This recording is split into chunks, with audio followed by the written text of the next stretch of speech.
What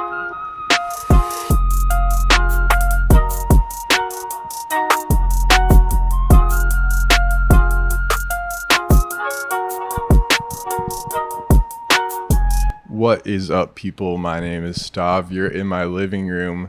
Today we almost just had a disaster. I hit record and it was recording on my computer, but not the pod track. So we're back. We're here for the first time. Introducing my guest today is Cain. Hi, everyone. I'm Cain Kawula. So I'm a personal trainer here in Green Bay, Wisconsin. I've been here for 25 years of my life, and I do love it here in Green Bay. But it's the place where I became who I am. So I got to give a lot of shout outs to the city of Green Bay and all my clients and the people that helped me get to where I am now. So yeah, Cain Kawula. Trainer over at YMCA. At the YMCA, at the West Side YMCA. Yes, sir. And recently married, might I add.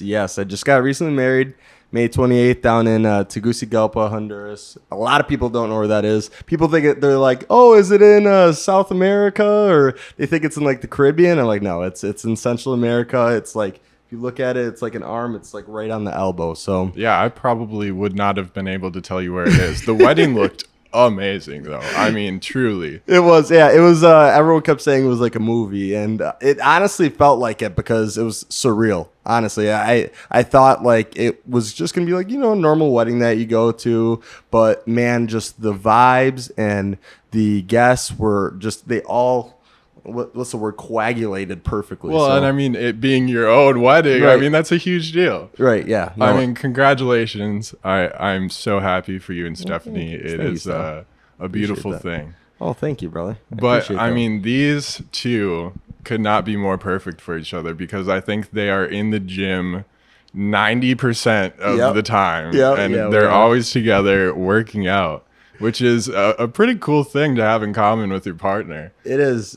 So we started working out when I was 17 and she was 15. So I've been at it for about 8 years now. I did Taekwondo for 11 years, so I'm a third-degree black belt in that. So that's where I kind of got my upbringing with fitness. But I read a book a few years back, and it actually put me on the track to become a personal trainer. So I got to give a lot of ups to Steph because she really, really put me on track to be where I am now. So that's insane. So have you always had like physical activity in your life? Like what was the driving force that kind of made you choose to be able to become a personal trainer? Sure. Yeah. No, like I said, Taekwondo, I think, really gave me that drive. If you don't know what Taekwondo is, it's a martial art from Korea, and it's a lot about determination. It's a lot about dedication, and on top of that, you learn to become a good man or a good woman.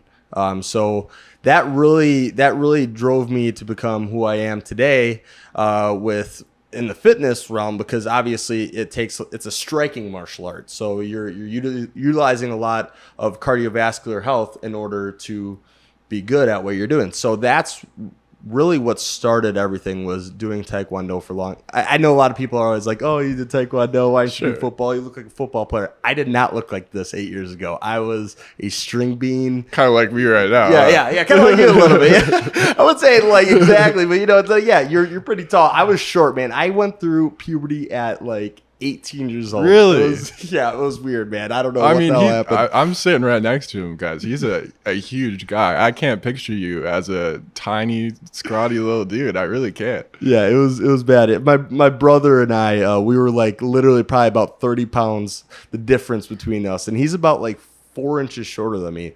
And now I'm about 100 pounds more than him. Oh, my God. And over how many years did it? I mean, obviously you were 18 and you're how old now? I'm 25 now. So 7 or 8 years really, that's what it took. Is that like consistent, like every day? Every single day, man. Yeah. I think wow. I do take like a little bit, you have to take a break. That's the one thing about training yourself, is you have to take a break, because you got to understand that it's not you're not gonna like push your body to a point where you're gonna get injured and be okay with it. You have to be able to give yourself breaks when you know your body needs it. Sure. So I've taken like 2 or 3 breaks, over the past 8 years just to like let my body heal up. But other than that, no, I'm pretty consistent with it, man. I mean, that's straight up dedication. When I think of people in any realm of work or artistry putting in that much time and effort,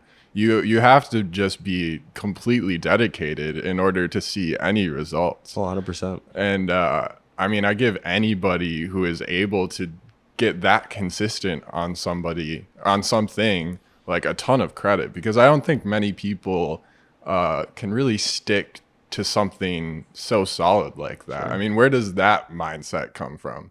Yeah, that mindset just comes from, honestly, and I know this might sound about as vain as it could possibly be, but Steph was very, very, she still is very, very attractive, but when we were younger, she was very, very attractive. And so I had to basically bulk myself up in order to, kind of brush off the skeevers, you know what I mean? So got it. Yeah. So honestly, that pushed me for about the first 3 years of working out. That was the reason why I was doing it, because Steph was looking amazing. I love that. And I was just like, dude, I can't just be out here like looking all weak and shit. So I know that sounds probably about as shallow as it could ever be, but it's honestly the truth. That's a good of reason as any. It obviously worked. I mean, you're married here today, so exactly. there's something to that, man. Yeah. There's definitely something to that. No, it was weird. It was weird, man. But but after that, I decided, I really love doing this, and then I started personal training when I was 22, 23. So there was a few years there where I was just kind of learning the craft, trying to master it. And honestly, it comes down to just a few principles. It really does. Let's hear him, because me myself, I'm healthy, like I eat well, I'm somewhat active. I could be way more active. But for somebody like myself who literally has no experience even touching a gym or being in such physical shape as yourself, like where would I need to start? So for you, I would definitely tell you to just start making it a habit. That's the first and foremost, the best thing to do, because once it becomes an everyday thing where you wake up in the morning, it's just going to be, okay, well, I got to go to the gym right now. It's not, you don't even think about it. You just wake up, maybe drink your protein shake. If you want to go fasted, you just take some pre-workout and you just head to the gym. Same thing as like taking a shower. Exactly. Brushing your teeth, taking a shower, it just becomes habitual. Then I would say the second thing for you to do is up your protein intake, which is a big step for a lot of people. I always say a pound of body fat equals a pound or a gram of protein. So if you're like, I'm 230, so each day I try to get about 230 grams of protein a day. And it depends on what your body weight is, and you want to consistently do that every single day. And if you can, there's just no way you can't see results unless your liver and kidneys have issues. There's just no way that your body won't absorb it. So interesting. I mean, I'm 155 pounds on a good day. Sure. So I mean, that would take, I don't know. It probably depends on the person. Oh, 100%. Whether or not, where you come from. Like me, I have a insanely high metabolism. I can tell. And you know what? You're an endomorph. So a lot of people don't know there's different body types, and you are an endomorph. So basically what that means is you're tall and you're skinny and you have a really, really good metabolism. So that's why for endomorphs it's a lot harder to gain muscle, because your metabolism is just fucking on fire. What are the other types? Then there's mesomorph, and that's what I am. And then there's I can't remember the third one. But sorry, yeah, I'm putting you on the spot. No, it's okay. I haven't learned this since I was at school. But sure. Honestly, like I was saying, there's those principles that everyone can follow. All the different types of body types that you can follow, and if you continuously go to the gym, you get your protein in, and you eat at least at maintenance, or if you like in your case, you might want to eat in the surplus to supplement getting a little bit more fat on your body. Now, I'm not saying that it's going to go into bad areas because you are an endomorph, so most of your fat's not going to go to your stomach. Like me, a mesomorph, like all the fat's going to go to my stomach and my legs. But yeah, it's just like I said, just those two principles, and then there's a few other variables in there that you need to obviously have. But and that would be hydration is one of them. Yeah, see, I hear a lot about hydration. I'm terrible at it. I do yoga every now and again with Ari. And she's always like pushing hydration so hard because I'm just awful at it. I don't know what it is. I mean, I don't know. I just don't think about drinking water that much. But anybody you talk to who is extremely healthy or extremely like active, they're always just like hydration is like up there. It's key. No, it absolutely is. I always say you want to get in per pound of body fat, you want to get in, or body fat, just body weight, you want to get in that in ounces. So I always say that. So if you can get in to like 200 ounces of water a day for like someone that's like a lot bigger, especially if you're trying to lose weight, that's really what you want to do. But the main principle is you want to get in at least 120. So you want to get in that gallon a day, especially if you're trying to gain muscle. So interesting. It's that important. No, it's 100% that important. As I'm drinking a beer. You see guys with gallon jugs, and they're drinking 2 of those a day sometimes. Yeah, so like that's a very big thing. And then another thing for you, it would definitely be hypertrophy. Now, there's 4 different phases in training, okay? There is the muscular endurance phase, which is phase 1. Then there is hypertrophy, which is phase 2. 3 is strength, and then 4 is power. So for someone that's starting out, you could either start in phase 1 or 2. A lot of people that are runners do phase 1 and just stay in phase 1 for muscular endurance, obviously, because they're trying to run a long distance, sure. But if you're trying to gain muscle, hypertrophy is the best. It's the best starting point because you're trying to do that rep range of 8 to 12. I'm sure you've heard of programs that are like do 10 reps, do 12 reps. That's all hypertrophy. There's a reasoning behind that. Sure, it depends on what you're trying to accomplish. Like a football player is going to be completely different from like a track runner. I'm sure. No, 100%.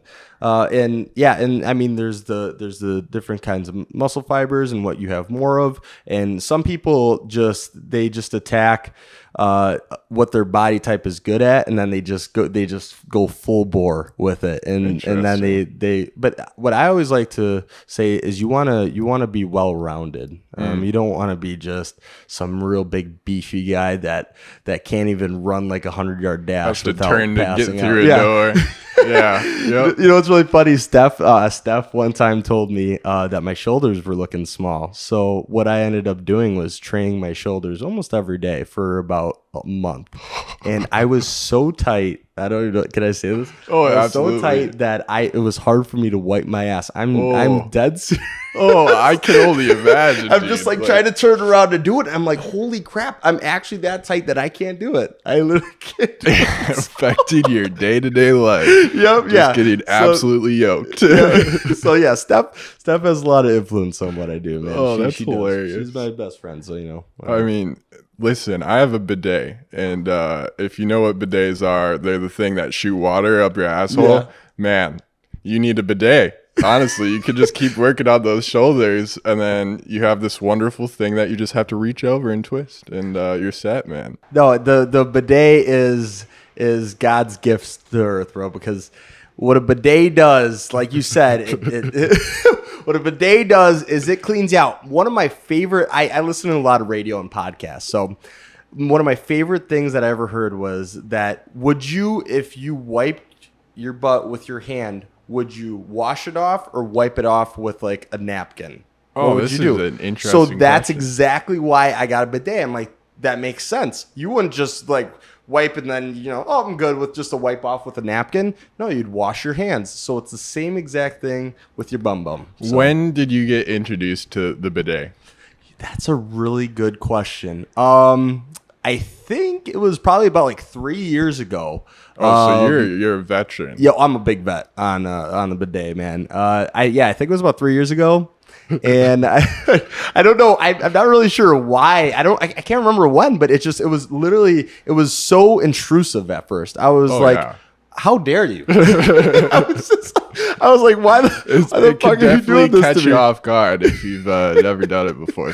No, it totally was. And after that, I realized that I was going to save money on toilet paper because holy shit, man, it's just one squirt up there for a few seconds, one wipe, one dap, you're good. Yeah, Americans are nasty, man. More Americans should have bidets. They should. I mean, the French have been doing it for a long time. I'm pretty sure that's where the word bidet came from. So yeah, I don't know why we're not hopping on the train with that. I think it's just a lack of knowledge at this point. Lack of knowledge. So listen, if anybody listening, just go on Amazon, and honestly, they're pretty cheap. They're cheap like, as hell. I could buy it for like $50. Yeah, dude. exactly. They're like a high end for like $120. So you can get the ones that like blow dry and like warm and what have you, but you don't need all that. No, you don't need it. You just need water, and that's really it. You can get the ones that change temperatures, and that would be really nice. I just have the one gear, and that's it. That's it. Oh, I love it. Yeah, so it's things I did not expect to be talking about on this podcast, but I'm so glad it happened.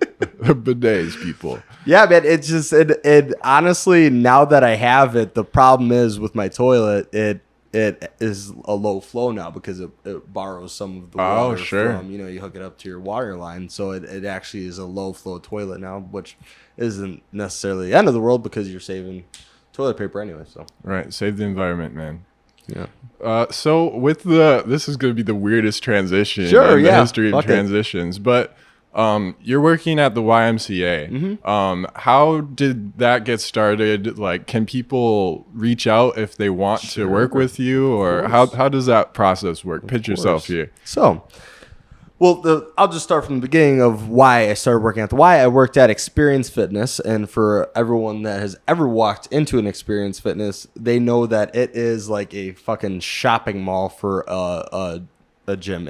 You walk in there, they're immediately trying to sell you on different shit, packages, different plans, and I really didn't like that aspect about it. I thought, so you're more of like a salesman in that aspect. You're You're just a salesman at that point, and that's all that matters is your sales, because you're only getting commission off of your session. So to get away from the logistics part of it, it was uncomfortable for me.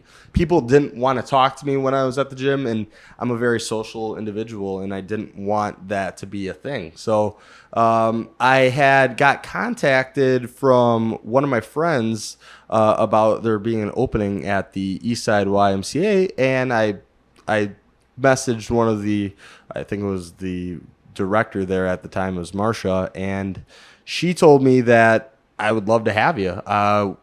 Just come in and we'll just talk it out, and we can figure out what we're going to do with you. And I was like, okay, cool. So it didn't work over that. I was talking about the West Side currently. But I ended up going to the East Side because they needed trainers over there. So I went to the East Side and I worked over there for a while, and it was amazing, man. People actually came up to you and they talked to you, and they wanted to like know your insight and wanted to know information, and it was beautiful, versus the Experience Fitness where they're just like, don't look at me, don't talk to me. I know what you're trying to do. Your packages are way too expensive. But at the Y, it's more of like a community. So I ended up going over to the West Side, transferring over there. And that's where I met Marsha, the lady I was talking about before. Got my story messed up anyway. So I started working over there, and it's been wonderful. I have one of the best bosses ever. Her name is Kim Elsing. She is the shit. And she's taught me so much. She's about 47 years old, so she has about 20 more years of experience than I do. So I learned a lot about organization and prospecting from her. But going back to your original question, how people go about contacting me is it's just you can come into the Y, sign up through the Y, and then you can contact me that way, or social media like everyone else, contacts each other. So yeah, no, I think my biggest fear about like working out and going to the gym is that I have no idea what I'm doing. So in a place like an Experience Fitness, I would be completely like self-conscious and like, I don't know, I'd be so terrified. And when you say like you went to the Y and it's more personable there and you have more of the human connection part of it, I would be way more apt to try something like that than walking into Experience Fitness as a 24-year-old guy that has no idea what he's doing. It's scary to walk in there because you got a lot of TRT and HRT heads in there. They're like 35 years old and they're just absolutely yoked out of their mind because they've been sticking syringes in their ass for about 10 years. Ugh. And I'm not saying that that's a bad thing to do, but I always say don't do it. Right. Yeah. It's not worth it. You can become natural and you can become as big as you want naturally. You don't have to do that stuff. You don't have to shorten your life. It shortens your life. It Oh, does really? shorten your life. Yes, it 100%. Having that much testosterone in your system all at once cuts your life expectancy from what is like 73 or 74 years old for men down to like their mid 50s. Wow. So it's Holy shit. really, really bad. I had no idea. Yeah. I mean, you always like, yeah. Can you tell when somebody is unnatural versus natural? 100%. Yeah. What's the giveaways there? So, this is a bit anecdotal, but when you are walking like just around, like, let's say you're going to Qdoba or something, you see a guy and he's just looking absolutely yoked. He's very vascular, looked like he just got a pump and he probably hadn't worked out since early that morning. You lose your pump after a while when you're natural. So if you see a guy that has like really big traps, really vascular and big, they're probably on some sort of test. So you'd have to go to the gym for maybe about 2 to 3 months to really start to realize who's on and who's off. And you can definitely tell if you go there every day and they're hitting the same body parts every single day. It's because the recovery time is only a few hours, and a normal person's recovery time is usually 24 to 48 hours. Wow, so that's incredibly interesting. It's you'll know if they're just, and you'll notice a little bit of back knee.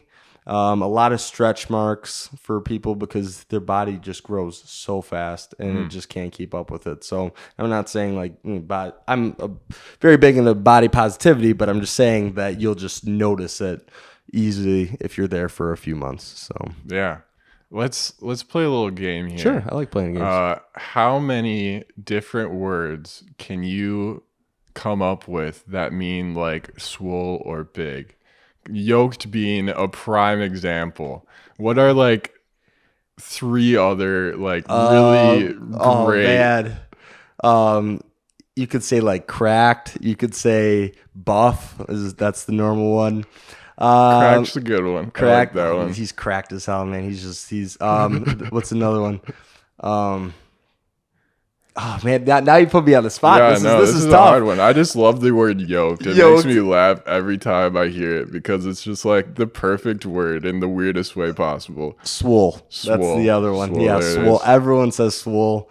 That's probably it for my diction on that one. But yeah, I feel like maybe I could make one up on the spot if I was like in that environment. You know what I mean?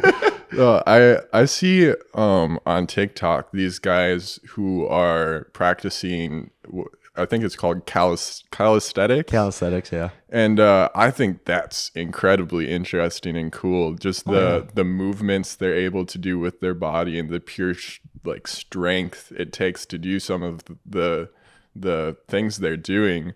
In a way, I mean, because they're at some point, like you have to be able to draw a line where you're like, is this a realistic goal to be trying to achieve? Like, you can only get so big, right? Like, I don't know.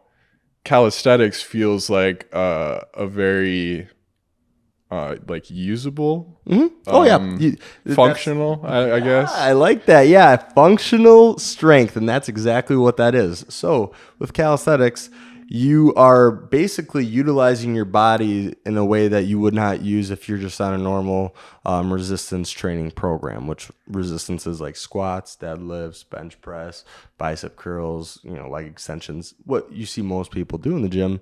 That is, it's very good for functional strength, and a lot of athletes do calisthenics too. So that's actually funny that you bring that up, because I have been working on functional strength myself as of late. Cool. Because I stopped just doing the bro split a few years ago, where it was like upper body, lower body, back. I stopped doing that, and I started just working on muscles and working on functional strength throughout my day and throughout my regimen, just to feel a little bit. It's funny. It's like getting up off of the couch, like something like that. Seems like it would be really easy, but you can make it even easier. Seriously, like just stuff like that. Just picking up something, putting it and moving it. You could look really big and really strong with doing just a simple movement, but you're only going to be strong doing that movement. With calisthenics, you're doing shit like that, moving a box. And it's kind of good for like preventative health, right? Like 100%. If you're, as you get older, things start to deteriorate if you don't use it. So I think it makes a ton of sense just for aging in general. I mean, you obviously want to stay as healthy and as mobile as long as you can. So I would assume something like that is very good, as where, some of the more like strength training stuff, I'm sure that can break down certain parts of your body over time, right? Oh, 100%. Athletes, they should really work on their functional strength as much as possible. I believe Giannis is the strongest functional. That's a bad. He's so strong in a functional way that he never gets injured because of that. Like another player like Anthony Davis, he is weak on that end, because I know he is, because just the way that he falls, the way that he moves on the court, I can tell that he's not strong in that aspect.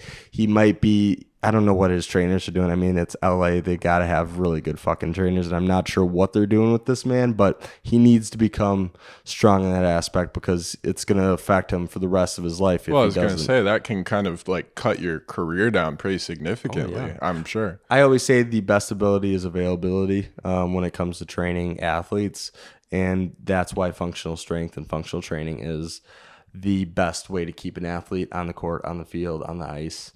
And I think when I do train athletes, I think that's the number one thing I want them to be good at is their functional strength. So I'm not worried about what they can bench or deadlift. That shit is irrelevant in that aspect. I'm not saying that it's relevant to other people, but for them, it definitely is. Yeah. When you talk about your own journey training people, do you have like a goal you're working to, or a end?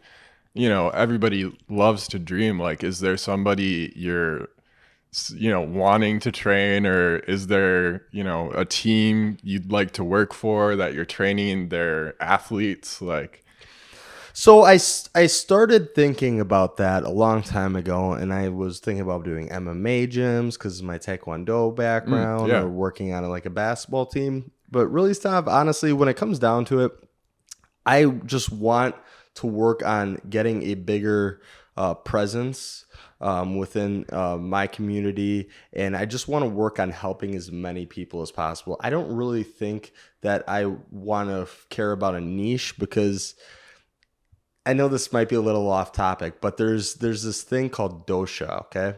And there's 3 different kind of doshas.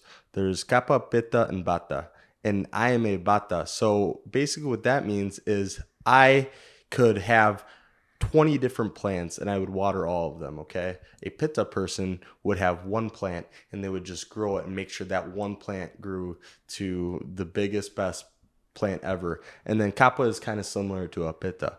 But I don't see myself specializing in something for the rest of my life. I would get bored of it really fast. I love training, and I love doing the you say like the Lord's work with helping people get back in shape, but it's not a thing that I want to specialize in. I want to just help as many people as possible. So I think if I were to have a gym, it would just be a general gym where you can do whatever you want. I could help athletes. I could help a single mom that's overweight. I could help a young kid that wants to get big. I want to be able to help as many different people as I can. And that kind of goes back to that dosha. I want to water as many plants as possible. Oh, that's such a cool analogy and just a outlook in general.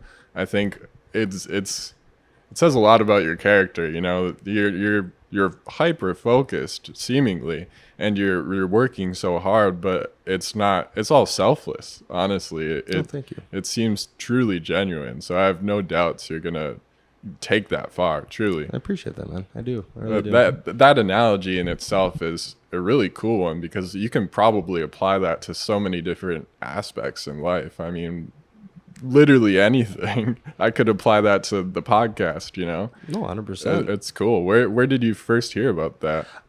There is this guy on YouTube. I don't know if I want to promote. You're on YouTube. Oh, so you're good. No, I don't want to promote cross whoever. promote or No, anything, you're but his good. name is Dr. K, and he is a psychiatrist, and basically he learned about Eastern medicine, and dosha is from Eastern Asia, Southeastern Asia. So he utilizes that kind of thinking when he has clients and when he has people that he's trying to help, because he thinks that it's a really good way to figure out someone's personality and figure out the best way to help them through problems. That's interesting. That's kind of where I learned it kind of depends on the person too, which one you apply, because Western medicine is one track. Someone has the sniffles, they probably have a cold. They it's just a very one track way of thinking. You know what I mean? So he really is into Eastern medicine because he's trying to figure out what can I do to help you, not help just a broad spectrum of people. Wow, I'm gonna have to look into that because I am very the other side where if you have the sniffles, you have a cold. You know, Right. I don't think about things in that way too often, but like using that analogy and applying it to different things, it makes so much more sense. It does, and especially when he's a psychiatrist, so he looks at someone and figures out what kind of personality they are, and then he understands what he can do for them. He doesn't like I was saying before, he doesn't just think, oh, you have your bipolar or you have cyclothymia or you have ADHD. A person that might have ADHD actually might just be about that and want to do a bunch of different things instead of just calling it, oh, it's ADHD. Let's put him on a bunch of SSRIs and Adderall and call it a day.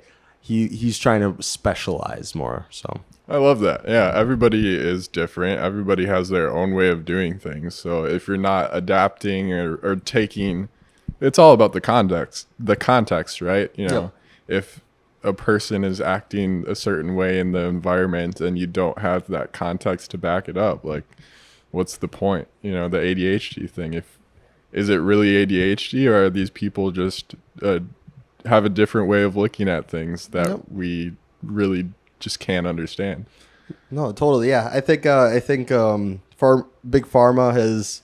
I don't want to get political at all, but I think Big Pharma has really put a chokehold on Western medicine, and they make doctors and RNs basically pill pushers, and just want people to.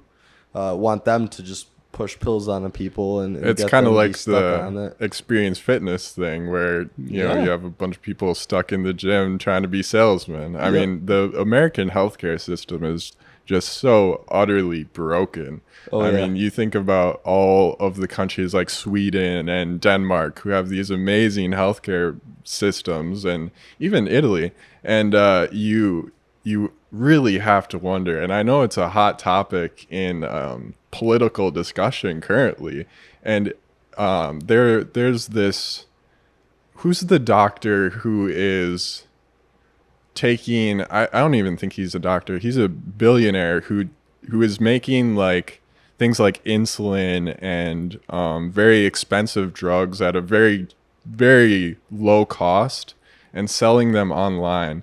I can't think of the name offhand, but there are entrepreneurs in the space that are actively trying to fix America's healthcare, and I think it's so needed. Like even in our schools, like teaching kids at a young age.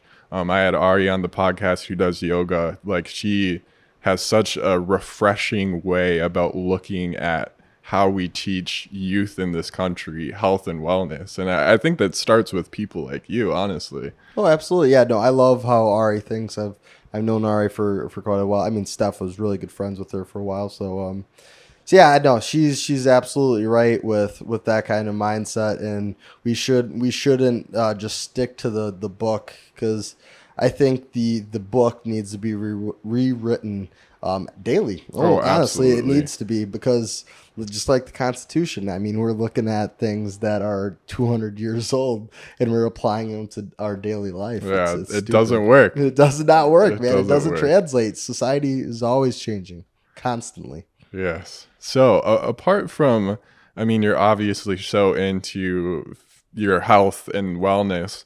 On an average day when you aren't in the gym, what are you doing?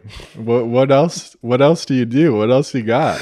So what I love to do, and this sounds stupid and totally normal for most men, but I love to play Apex. And Apex Legends.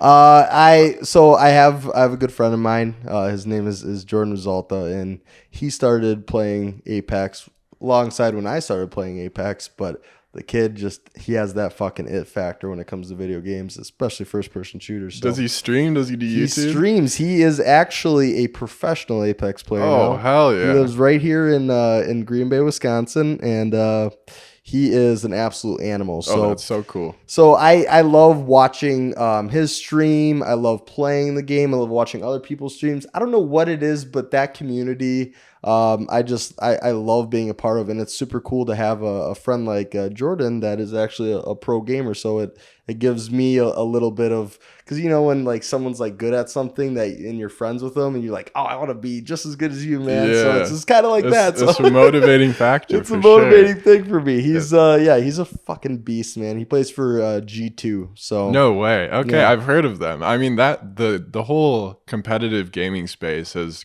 blown up recently, and Twitch in itself and all the streaming platforms along with it, it's such a cool emerging platform to be a part of. I mean, there is so many people making that their living. I mean, if you get really good at playing video games, like you can live off of that. Oh yeah, you definitely can live off of it. And some people make money off of literally just watching people's videos on video gaming and making their own reaction videos. Reaction channels. And there's so much fucking depth when it comes to that stuff, man. It's actually insane. Because there's people that do hot tub streams. There's people that stream working out and stuff like that. Yeah, so I find myself watching some of those odd and end streams sometimes just because it's like it's entertaining, man. Yep. It's a glimpse at somebody's life. It's sick, bro. I think it's awesome, and the one thing that I do love about the Twitch platform is ASMR. I am very big ASMR. Hi, welcome to Stahv's podcast. Like, there it is. Yeah, so, the people with the ears as the microphones, man. That gets me. Oh, jeez. It weirds me out in such a weird level, but I can understand the appeal of it. You know, it can be like a relaxing thing in the right ways. You know. Yeah. No. 100%. I actually I am now in the phase of my life where that is my crutch for falling asleep. Really? So ASMR? I have to listen to ASMR. What kind of ASMR? So the ASMR that I listen to, it's not who I am as a person, but this guy talks about guns. And it's okay. I'm not into gun. Like, I swear to God, I have a gun myself, but I'm not like into, I'm not like, oh yeah, I just went and picked up myself, whatever. But the way that he speaks, I just like that. I don't care about what he could talk about freaking fishing. He could talk about cars. I don't care. It just happens to be guns. It happens to be guns, and I listen to it. It's so weird. So Steph always gives me shit about it. She's like, oh, you're going to listen to your guy tonight? I was like, yeah, I'm gonna listen to him. I mean, speaking of like crutches to fall asleep, dude, mine's podcasts. Like, Oh, if okay. I do not have a podcast playing in my ears when I go to bed, like Yeah. I can't fall asleep.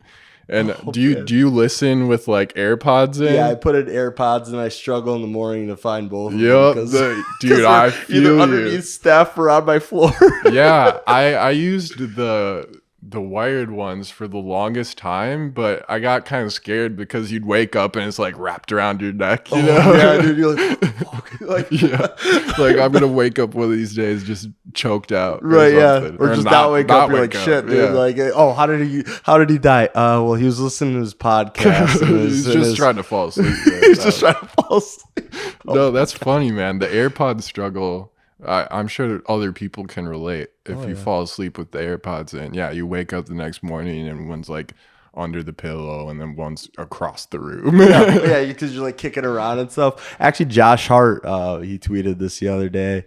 He tweeted a picture of his Bluetooth list, and it's literally AirPods 1, 2, 3, 4, all the way down to like 15 he's got with like a few multiple beats pairs. and stuff. Like he's like, man, I suck at keeping track of all my AirPods and my headphones. So I thought that was funny. I was like, I totally relate, man. Oh yeah, I I'm relate. on my third pair already, just because at some point, like, I don't know, if when you're sleeping, I guess I'm a pretty active sleeper. Like I roll around and shit, and I think one of them I was probably moving too hard or something, but one of them went out, and that was also annoying because now I can only listen in one ear, and then it was harder to fall asleep because I was just annoyed. Right? you Yeah, know? yeah. It's bugging. It's bugging. Actually, the left side of your body, for right.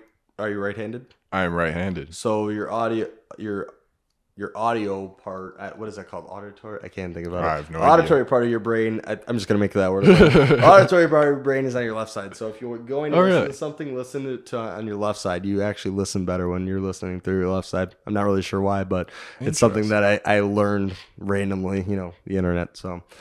No, that's cool. But just one other thing, if you have AirPods and you get like earwax in them, okay, Yes. and it fills it up and you start like not hearing your AirPod that well, you got to blow into it. I learned this the hard way because I was like, dude, I can't hear anything out of these AirPods. And blowing in you it works? gotta take your mouth, and that's gross as shit, right?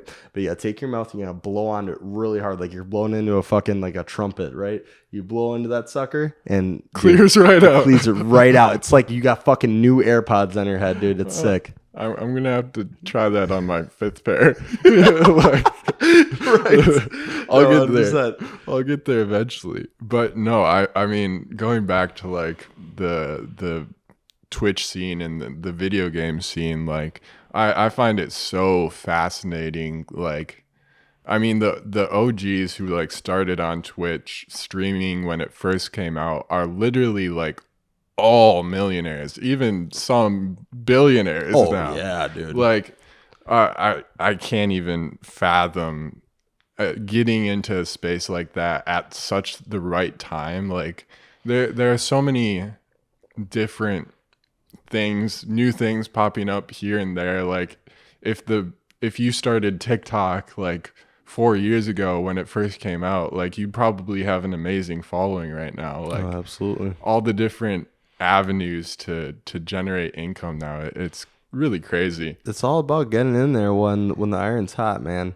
And I think that's the problem with a lot of people when they really try to force it on like these big platforms. Is someone's already done that shit, man. You have to have an original thought. Yeah. Otherwise, it's gonna get weird. So, but I always say, just continue on doing what you're doing. Like with podcasting, man. There's been a million podcasts before, but if you continuously do this over and over and over again, man, you're going to find that niche and you're going to just fucking exploit it. And I just know you're going to blow up because you have a good personality. And I think you're able to really attack something that is untouched right now. So I don't know what that is, but you definitely are going to have it, man. No, I appreciate it. It's the same mindset that you bring to personal training. I mean, and working out. Like, you have to be that consistent in order to make things happen. Like, some of the most well-known podcasts don't get seen until like episode 300. Oh, you know, yeah. like 100%. we're on 14. Like Sure. it's a long road. It's just like working out. If you don't go to the gym every single day, you're not gonna see the results. So that's a great analogy. That's perfect. It really is exactly it. But I mean, it's like that with everything. I talk about like the 10,000 hours it takes to master something a ton. I bring it up way too much, but that's legit. Like, no, it 100% is, man, because you're never going to master something unless you have a bizarre talent that's just unearthly. You got to work towards it. And even those people, if they don't continue working on it, it's not going to go in their favor. So you got to just continuously work hard at something. And a lot of people, they tend to, I feel like they tend to just try to be like followers and not really try to pave their own way in life, you know what I mean? It's all about intentions too, because you can go in with the worst intentions and not see success. But if you go in with the right mindset and the right attitude towards anything in life, I feel like people are able to accomplish it to some degree. Oh, 100%. I mean, I'm sure there are people, it's like the steroid thing, right? Like you have people who want to get huge but aren't willing to put in the regular work for it. So what do?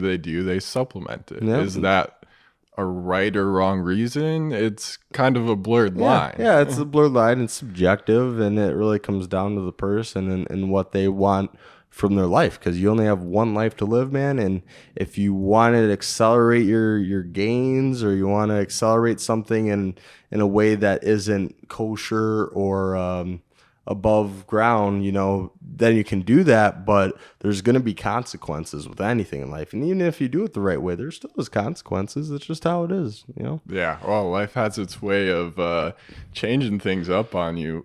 I mean, there are so many things, like even today, the amount of things that just went wrong that are, you know, somewhat in my control, but at the same time, it's all about learning too. Exactly. Yeah, and teaching. Perfect. Teaching is a huge thing, and you clearly have a way with teaching, because not everybody can do it, man. Like, no, it takes a certain personality, and it's hard to even. I mean, you talk about like our education system today, and we don't have enough teachers, you know? No. If we had 1 million yous in the world, we'd be great. No, thanks, man. But we don't. That's so nice, man. You know, actually talking about teaching, I always wished growing up, I did Taekwondo. I always had to pass a test in order to get to the next level, and it had to be good. I mean, it had to be 90 to 100%. And I always thought in school, why didn't they give us aptitude tests at a very young age and put us on a path and have different schools of like, if you're good like with like you're a good mechanic, or you're good at making something, or you're good at art, why didn't they just give us like an aptitude test, put us on a path to do something that we're actually good at, and teach us that throughout school, instead of teaching us arbitrary bullshit that we'll never use. I haven't used slope yet. What does the American Revolution or any of that shit have to do with me now? I don't ever utilize any of that stuff, and I think it was just a big fucking waste of time. I'm not gonna lie to you. I think we should have had a mastery kind of teaching where you had to at least have that 90 to 100%, because if you get like a fucking 85 on a test, that's still a B, that's still good, but you're still missing 15% of that information. Yeah. You know what I mean? Yeah. Our school system is like, it's built like a machine. I mean, literally it's meant to test us in a way that I don't want to get like too like conspiracy theory, sure. but I like that. No, go ahead, bro. Go ahead. I'm a big guy. They're training us out to be able to work in environments where they need us to, and I'll agree with everything, teaching everything,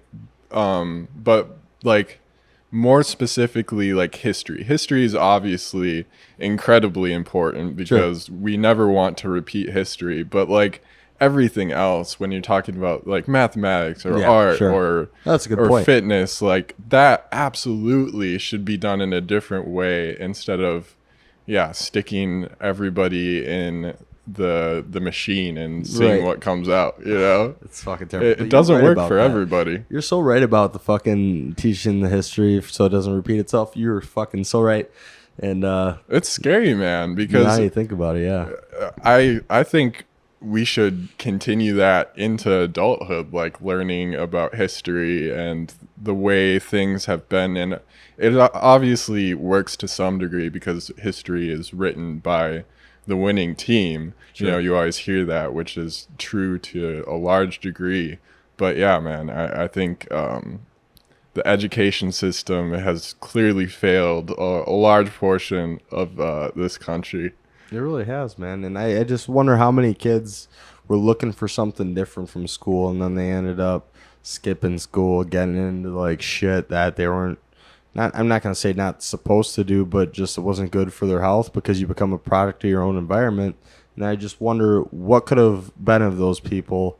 Kind of like my dad, for an example. I mean, he was really good at selling things and he's like an entrepreneur, but like a hood entrepreneur. Okay, Got it. Natural born salesman. he's a natural born salesman, but man, he was a product of his own environment, and it was all illegal stuff that he was doing. So he just would always get caught up with that. So I think I wonder what could have been of a lot of kids that you know we went to high school with, or that you know. Oh yeah, You know what I mean? obviously at some point some people find their way and they find their calling, but there are still a large portion of people out there that really never find that or never get the opportunity to find that. I mean, exactly that. You think of all the people that are just spit out at that age that's so important. You know, your teenage years growing up, like those are so important.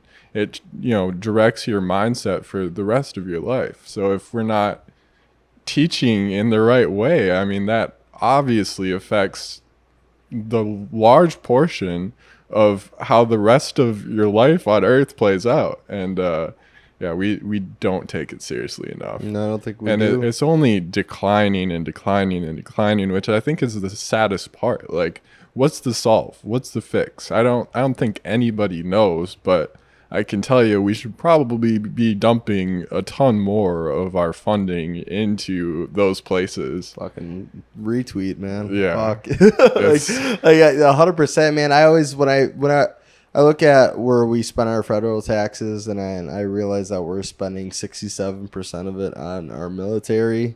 That makes me cringe a little bit, man, because I mean, goddamn, we don't need that much on a military. I get there are bigger powers in the world, but honestly, everyone has their gun pointed at each other, and no one's gonna pull the trigger at this point. So I don't think we need to spend that much money on military. A lot of it should go into funding because America, a lot of people look at us like idiots, man. A lot of countries look at us like we're stupid because we don't care about education. We care about money. We're a capitalistic culture. And when I come back from Honduras every time, I see it so much more. It's like the lens just was taken off my eyes. I go to Honduras, the people love each other. They grow with each other. They teach each other things. They sit around at a table at night and all laugh and eat and stuff like that. And I feel like now as Americans, we're just so separated because of capitalism. Right, kind but of it takes an outside experience like traveling to really awaken that side. I'm sure you haven't always thought that way, you know? So how do we, culture ourselves in a better way too? Because obviously traveling is expensive. Not everybody can travel.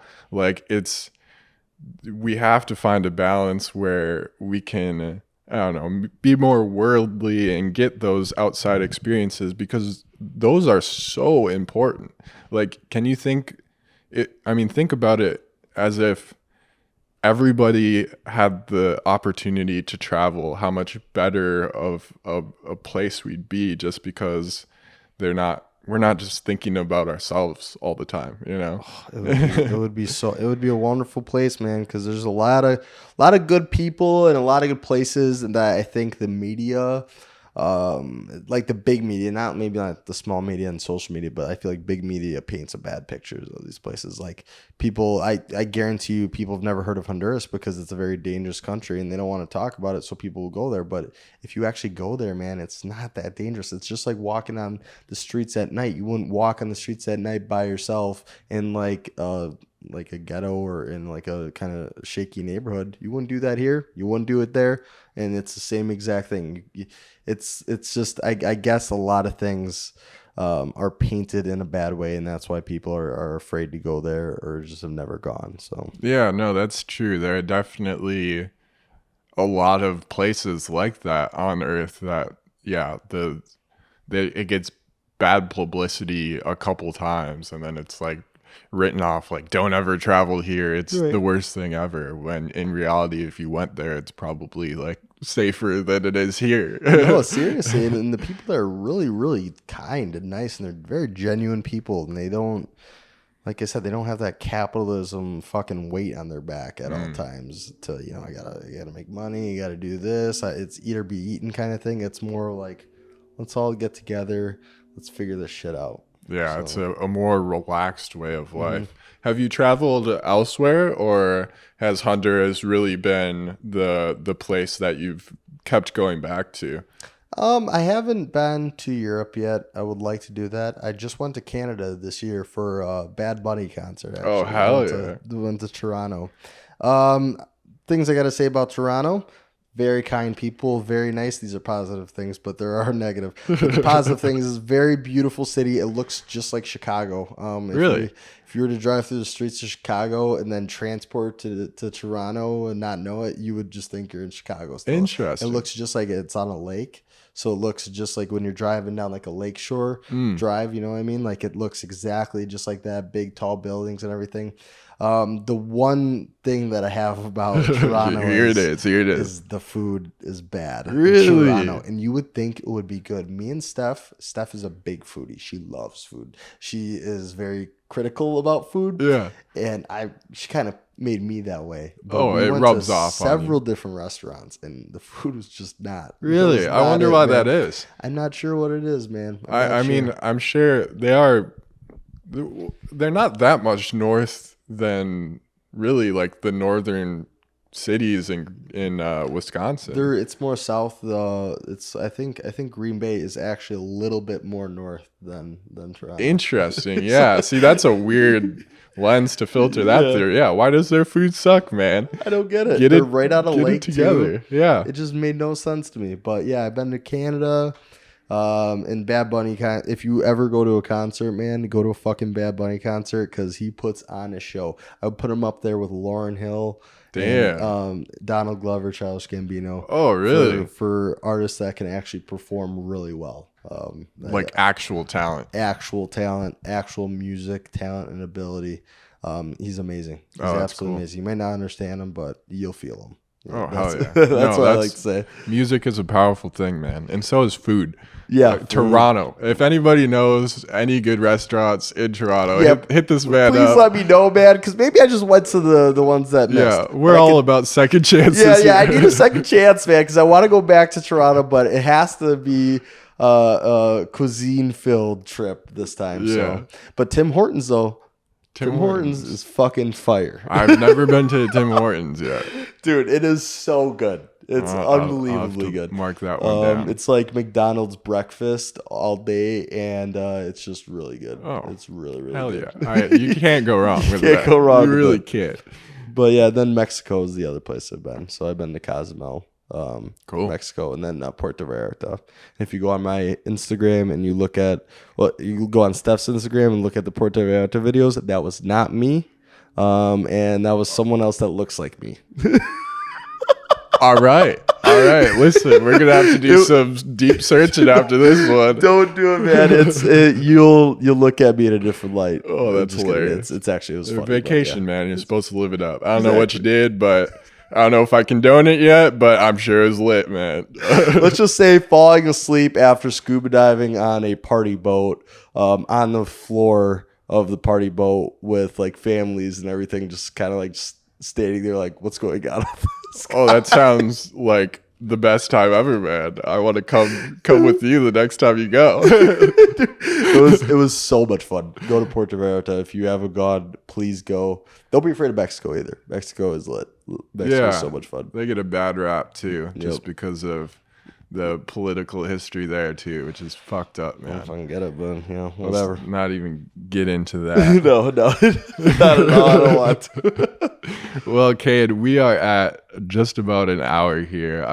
Shit, it flies by. Flew. It flies by. I want to thank you so much for coming out and sharing your absolute wealth of knowledge when it comes to training and health in general. I mean, you're kind of a textbook as far as I'm concerned. I feel like I could ask you just about anything and you'd come up with a legit answer. Well, thank you. Yeah, the NASM test is not easy. So if anyone has ever taken the NASM test, they know exactly what I'm talking about. I believe it.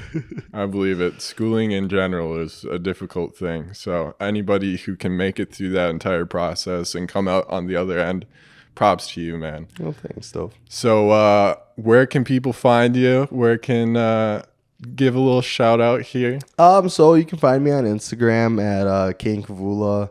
Not gonna shout out my Twitter just because Twitter is weird. Anyway, but if you follow me on Twitter, you know exactly why. Twitter is a different place to be. He's posting memes. I posted memes and shit, and that's not me. That's usually me like on the weekends when I'm drunk with my buddies and I'm just like. Oh, you gotta have those moments. But yeah, then Facebook, Cain Kawula, Kawula. If you don't know how to spell, he'll probably put it in the I'll put it in the descriptions of everything. But give this man a follow. Give him a DM on Instagram if you're interested in getting in shape in the Green Bay area. And man, it's been an absolute pleasure. No, it's been a pleasure too, man. Thank you for having me. We'll have to have him back out. He said he was going to start his own podcast at one point. Yeah. And we might have to make that a reality, but I'd be happy to have you at any time. So well, thank you, man. I appreciate that. This was honestly awesome. I was super excited to do this. We actually planned on doing this last week, and things came up, so I was like, I need to reschedule this. I cannot fucking miss this because I want to be on this pod because I've watched all of his pods, and I just love the vibes here. So well, thank you so much, man. And I can't think of a better note to send it out on. So thank you. Thank you, brother.